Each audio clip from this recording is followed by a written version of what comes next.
Primero de Reyes, capítulo 19, versículos 1 al 15. Dice así la Sagrada Escritura: Cuando Acab llegó a su casa, le contó a Jezabel todo lo que Elías había hecho, incluso la manera en que había matado a todos los profetas de Baal. Entonces Jezabel le mandó este mensaje a Elías: que los dioses me hieran e incluso me maten, si mañana a esta hora yo no te he matado, así como tú los mataste a ellos. Elías tuvo miedo y huyó para salvar su vida. Se fue a Beerseba, una ciudad de Judá, y dejó allí a su sirviente. Luego siguió solo todo el día hasta llegar al desierto. Se sentó bajo un solitario árbol de retama y pidió morirse. Basta ya, Señor, quítame la vida, porque no soy mejor que mis antepasados que ya murieron. Entonces se acostó y durmió debajo del árbol. Mientras dormía, un ángel lo tocó y le dijo: levántate y come. Elías miró a su alrededor, y cerca de su cabeza había un poco de pan horneado sobre piedras calientes y un jarro de agua. Así que comió y bebió y volvió a acostarse. Entonces el ángel del Señor regresó, lo tocó y le dijo: levántate y come un poco más. De lo contrario, el viaje que tienes por delante será demasiado para ti. Entonces se levantó, comió y bebió. Y la comida le dio fuerza suficiente para viajar durante 40 días y 40 noches hasta llegar al monte Sinaí, la montaña de Dios. Allí llegó a una cueva donde pasó la noche. Entonces el Señor le dijo a Elías: ¿qué haces aquí, Elías? He servido con gran celo al Señor, Dios Todopoderoso, respondió Elías. Pero el pueblo de Israel ha roto su pacto contigo. Derribó tus altares y mató a cada uno de tus profetas. Yo soy el único que queda con vida y ahora me buscan para matarme a mí también. Y el Señor le dijo: sal y ponte de pie delante de mí en la montaña. Mientras Elías estaba de pie allí, el Señor pasó, y un viento fuerte e impetuoso azotó la montaña. La ráfaga fue tan tremenda que las rocas se aflojaron, pero el Señor no estaba en el viento. Después del viento hubo un terremoto, pero el Señor no estaba en el terremoto. Pasado el terremoto, hubo un incendio, pero el Señor no estaba en el incendio. Y después del incendio hubo un suave susurro. Cuando Elías lo oyó, se cubrió la cara con su manto, salió y se paró a la entrada de la cueva. Entonces una voz le dijo: ¿qué haces aquí, Elías? Él volvió a responder: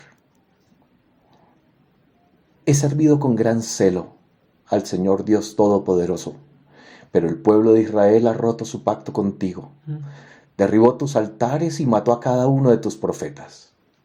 Yo soy el único que queda con vida y ahora me buscan para matarme a mí también. Entonces el Señor le dijo: regresa por el mismo camino que viniste y sigue hasta el desierto de Damasco. Esta es palabra de Dios.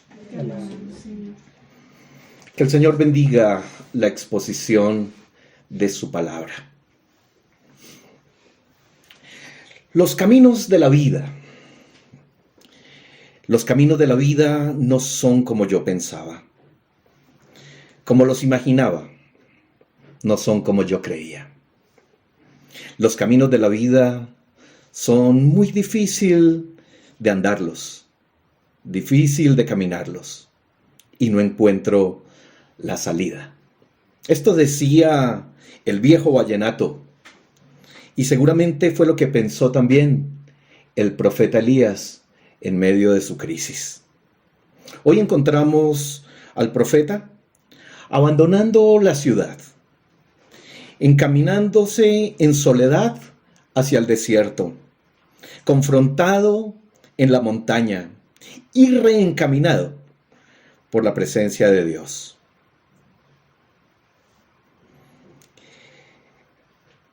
Como podemos ver, son caminos conocidos por usted y yo, y transitados por usted y yo, por la mayoría de los seres humanos. Es la primera vez seguramente en todos estos años que el Señor me ha permitido compartir su palabra, que tengo que reconocer que lo hago bajo esa condición de angustia, de depresión, de tristeza, de enfermedad. En la marcha y las crisis del profeta encontramos un símbolo de la existencia humana. Los altibajos, los miedos, el cansancio, el hastío por la vida, las crisis de fe, la culpa, la soledad, el desencuentro y todo lo demás que implica estar enfermo emocionalmente. En esa diversidad de terrenos, el camino y la compañía, los aprendizajes son determinantes a la hora de enfrentar esas diferentes crisis emocionales. Lo mejor de todo es descubrir la compañía de Dios de forma misteriosa en cada ruta y cada jornada del camino. Ahí se abre la esperanza y se abre una puertica de luz para todos los que vivimos este tipo de experiencia. ¿Por qué deja Elías, el profeta, la ciudad? La razón es miedo, como lo leímos. La razón es pánico por una amenaza de muerte. El profeta ha restaurado el altar del Señor que se encontraba en ruinas en el Monte Carmelo. Ha recuperado el señorío y el nombre de Yahvé como el Dios de Israel, como el único Dios verdadero y el Dios que es superior a Baal. Eso es lo que ha hecho el profeta. Y después han muerto 450 profetas de Baal. Eso es lo que Acaz, un rey títere, un rey sin ningún dominio, absolutamente un pelele de su esposa Jezabel, viene y le trae la razón. Y parece que no solamente le dice lo que ha pasado, sino que además, como buen tipo chismoso, le da detalles, nos dice el texto.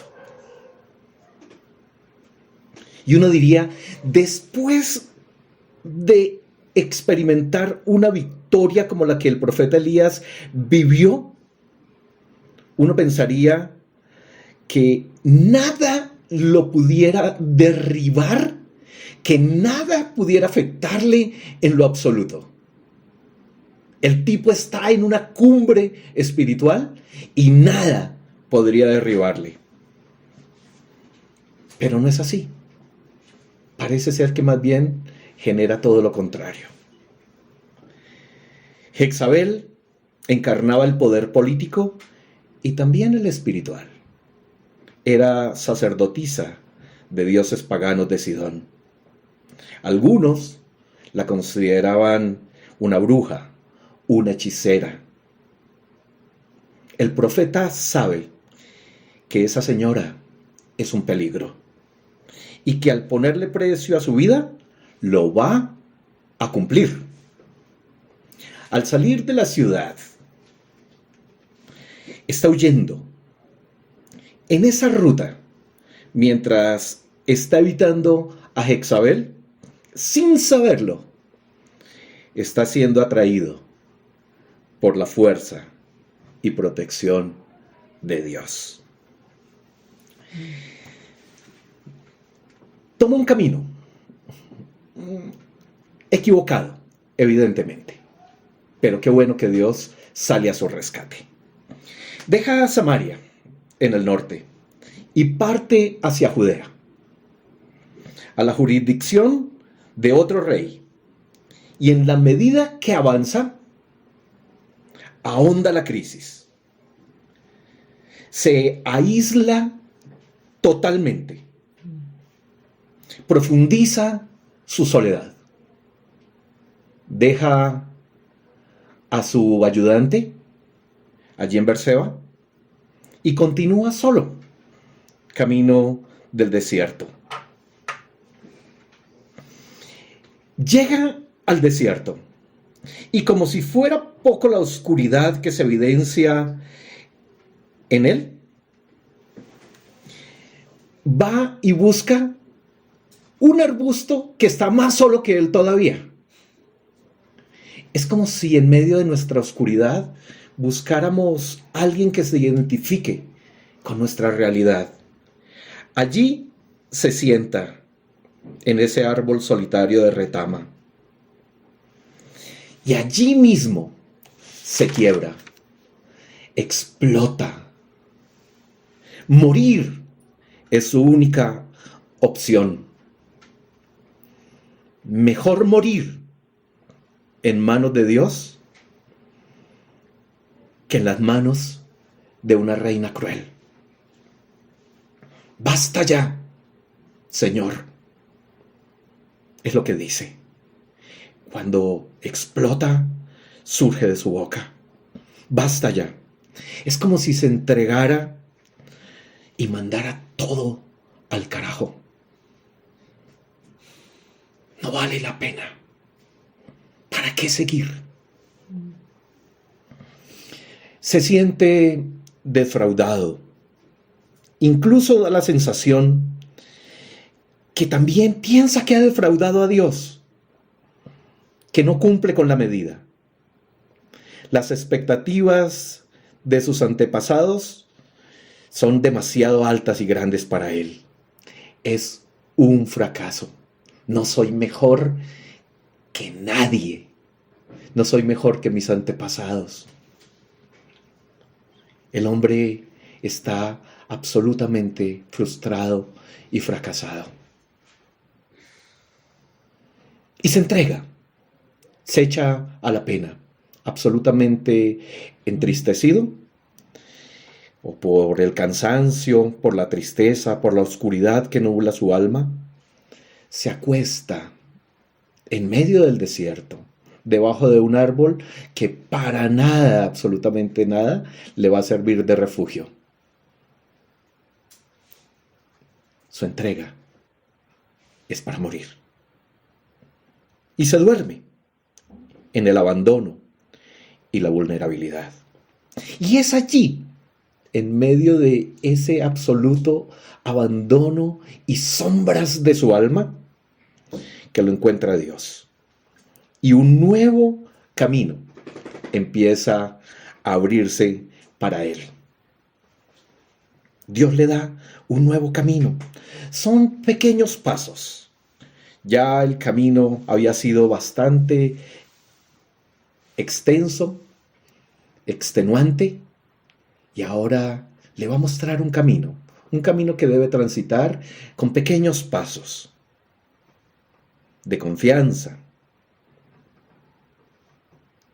pequeños pasos que le mostrarán posibilidades inimaginables. El ángel del Señor aparece en medio de la oscuridad, en medio del dolor, en medio del sueño, en medio del abandono total. Y lo toca y le habla.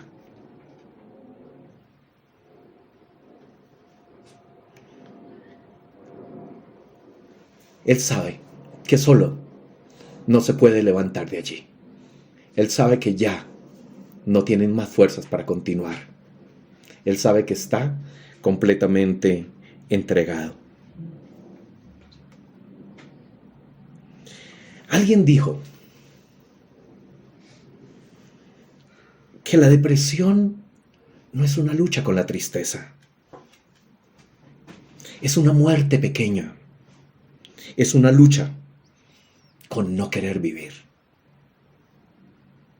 La provisión que el ángel trae es la misma que ya siglos atrás el pueblo de Israel en esos mismos desiertos había experimentado de parte de Dios. Agua y maná, en este caso, agua y pan horneado. Y además, con detalle, con cariño, no cualquier pan duro, envejecido. Pan calientico, en piedras calientes. Pero la situación del profeta es aún mucho más crítica, es mucho más aguda. Apenas las fuerzas le dan para comer y volverse a dormir. Y qué lindo que no hay ningún afán cuando estamos dando esos pequeños pasos. Dios es paciente, misericordioso, grande en amor. Y espera que Él duerma. Y una vez más, la provisión celestial regresa. Toque, provisión y esperanza. El camino no ha terminado. Si creías que hasta aquí habías llegado, quiero que sepas que el camino no ha terminado. Come, toma más agua, porque el camino que te espera es bien largo. Largo camino te espera. Y si no estás preparado y si no estás alimentado, va a ser demasiado para ti.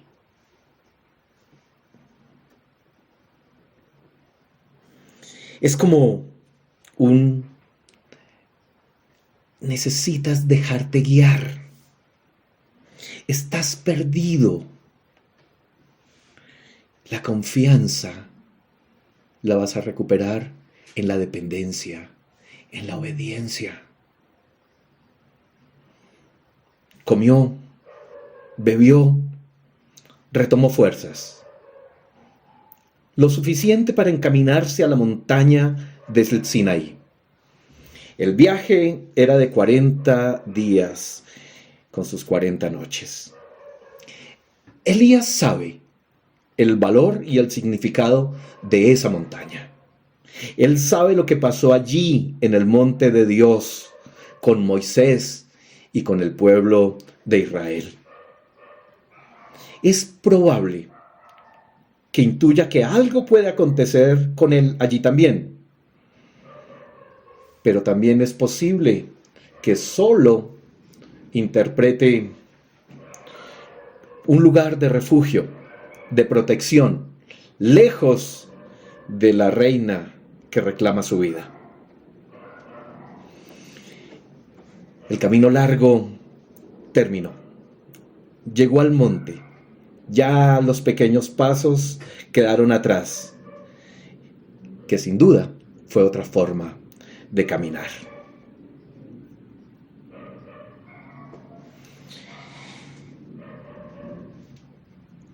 El Señor se le manifiesta para mostrarle ahora un nuevo camino. Y lo interroga: ¿qué haces aquí, Elías? Es como ayudarle a verbalizar lo que tiene metido en el alma. Es una forma de psicoanálisis, seguramente, que le permitirá leer, descubrir o deconstruir supuestos y recuperar el camino.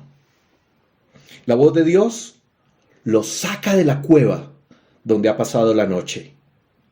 Está encerrado aún. Su declaración se me antoja. Lo que el profeta dice se me antoja. La observo llena de imprecisiones. Él dice, o se pone como referente,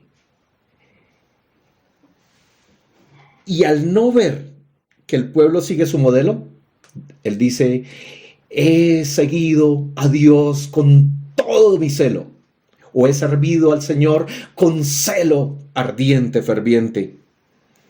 Pero el pueblo parece que no le importó. Y ese que el pueblo no le haya importado lo frustra. Es como si se culpara por ello, porque además dice, te han abandonado a ti, Señor. Han abandonado el altar o han destruido el altar y se han paganizado de tal manera que han buscado otros dioses. Y parece ser que él está asumiendo toda la responsabilidad de un llamado para el cual Dios no lo trajo. Dice que han roto el pacto con Dios, evidentemente, que derribaron los altares y que mataron a cada uno de los profetas. Ahora bien, esto puede ser real. Unos años atrás, el pueblo, o unos días atrás apenas, el pueblo reconoció en el Monte Carmelo que Dios era el único Dios verdadero y que era más poderoso que Baal. Elías mismo había restaurado el altar allí en el Carmelo. Dios se había manifestado a Israel. Es decir, lo que intuye uno de inmediato es que esa manifestación de Dios allí en ese monte es: ustedes han podido romper el pacto, pero yo sigo firme con el propósito por el cual los llamé como pueblo. Entonces no hay tal cosa que el pueblo haya roto el pacto. Seguramente lo hicieron, pero ahora han reconocido a Dios como el único Dios y como el único Señor y más poderoso que Baal. Pero además también el altar donde ha sacrificado Elías aquel toro, el altar se ha recuperado. De otra parte, sí son los gobernantes los que con sus decisiones han arrastrado al pueblo, pero ellos no son el pueblo. Elías está equivocado. Por lo tanto, la narrativa del profeta está totalmente distorsionada. Incluso piensa que él es el último profeta. Más adelante el Señor le va a decir: no, Elías, bájate de la nube. Tú no eres el único. Hay 7,000 más que no se han inclinado ante Baal. Lo saca de la oscuridad.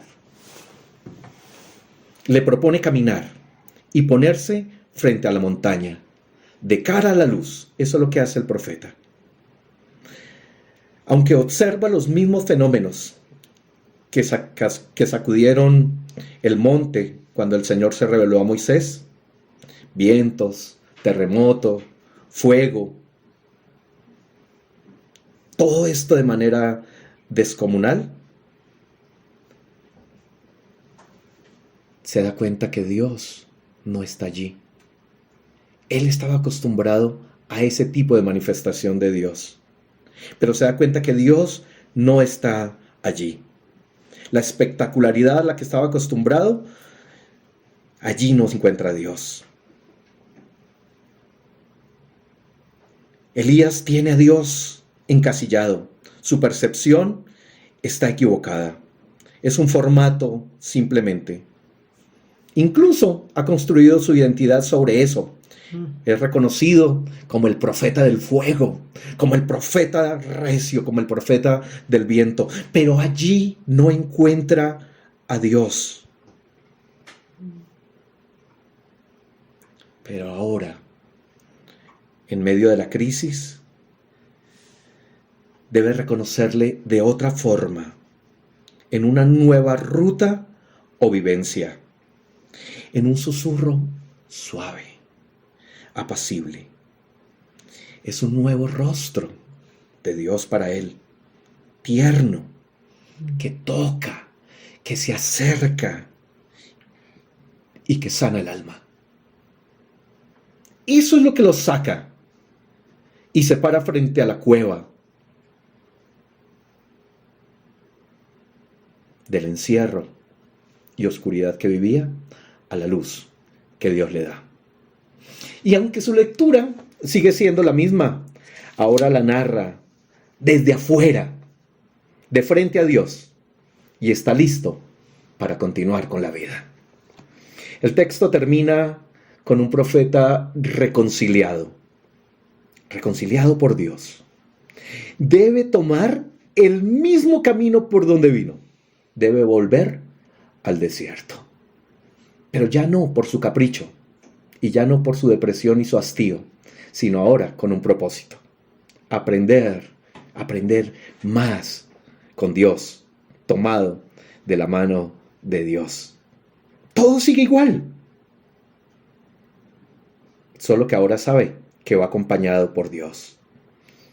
Ese Dios que se revela de forma particular y que no puede ser encasillado ni estereotipado. El peregrinaje cumplió su propósito. La ruta es la misma, pero Elías no. Ahora ha sido transformado por Dios. Podemos decir con certeza, queridos hermanos, que la sencillez, la ternura es uno de los vehículos preferidos por Dios para enseñarnos sus caminos,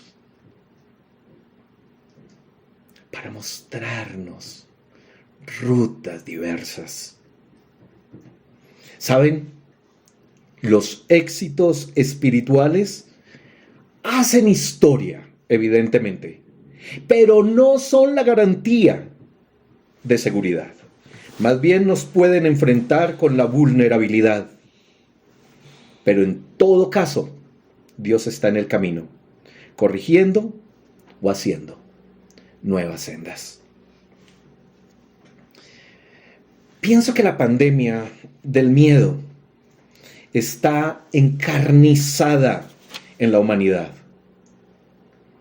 Los miedos de nuevas pandemias, los brotes que resurgen del mismo COVID, las guerras nacionalistas que se están recrudeciendo o están surgiendo nuevamente en el planeta, obvio que generan miedos.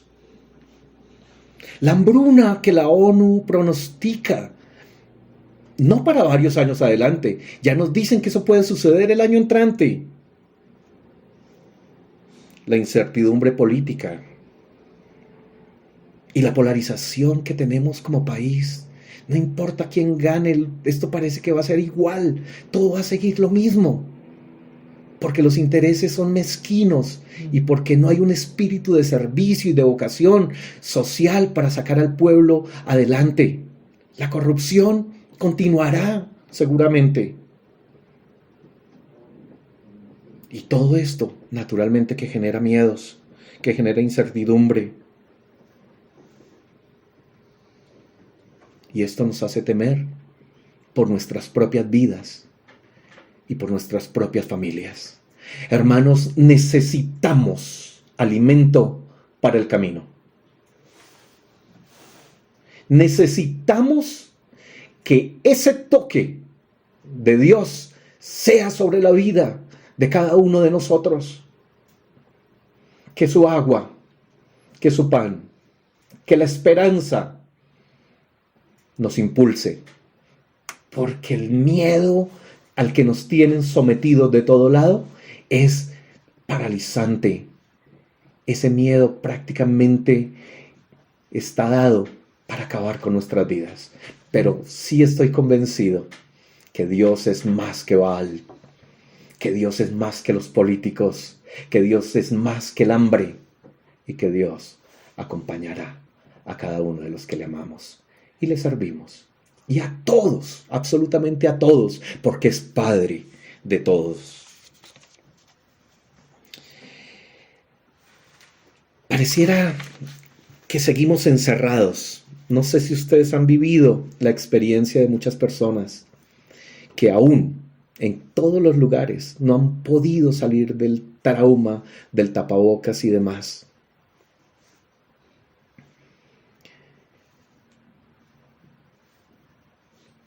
Estamos enfermos emocionalmente. Así nos ha dejado la pandemia.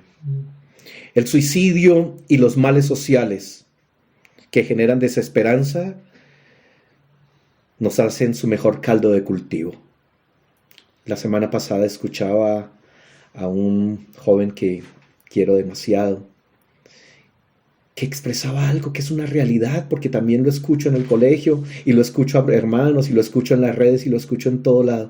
Parece que el tiempo está roto, parece que el tiempo se dislocó, que algo le pasó. Y en esa sensación tenemos una percepción de fin del mundo impresionante. Y es que seguramente antes lo decían los profetas religiosos, pero ahora lo dice la ciencia. Y obviamente eso acrecenta el temor. Es hora de salir, hermanos. Es hora de salir y darle la cara a Dios, de ponernos frente a su luz. Es hora de salir de la cueva. Es hora de salir de los miedos. Es hora de salir de la oscuridad. Es hora de batallar por nuestras vidas. Es hora de reencaminarnos. Dios nos acompaña. Su Espíritu nos acompaña y nos reenfoca. Y podemos seguir el resto del camino tomados de su mano. Las escrituras que leímos el día de hoy nos muestran una ruta de esperanza que no nos podrán robar a pesar de las sentencias que se ponen sobre la humanidad. El salmista expresó: envía tu luz y tu verdad, que ellas me llevan a tu monte santo, allá donde estuvo Elías, ahí donde él vive, ahí donde aprendemos, ahí donde damos nuestros primeros pasos y camino de retorno. Ahí Él nos trata, nos redirecciona y continúa acompañándonos. La carta a los Gálatas nos cuenta cómo Dios nos abrió un nuevo camino, el de la fe en Cristo. Atrás quedó la ley. Fue tutor hasta un momento, pero atrás quedó. Nos abrió un nuevo camino. Todo se resuelve y se resume en Cristo. Y aunque no veamos que nada cambie, aunque lo externo permanezca como está, lo interno cambió por la buena nueva del Evangelio. Y ahora el camino lo hacemos tomados de su mano. Su vida, su resurrección son la esperanza que nos hace caminar por sendas conocidas, por sendas seguras. El Evangelio nos muestra el día de hoy en Lucas cómo el camino de oscuridad de un endemoniado es transformado y cómo de esa oscuridad es sacado a la luz novedosa de Cristo. Ese sigue siendo el Evangelio para este tiempo, el Evangelio que rompe con el temor, el Evangelio que nos ayuda en la crisis y en la depresión, el Evangelio que alimenta e ilumina nuestro camino. Ese Dios de la palabra, ese Dios de Elías, sigue siendo el mismo.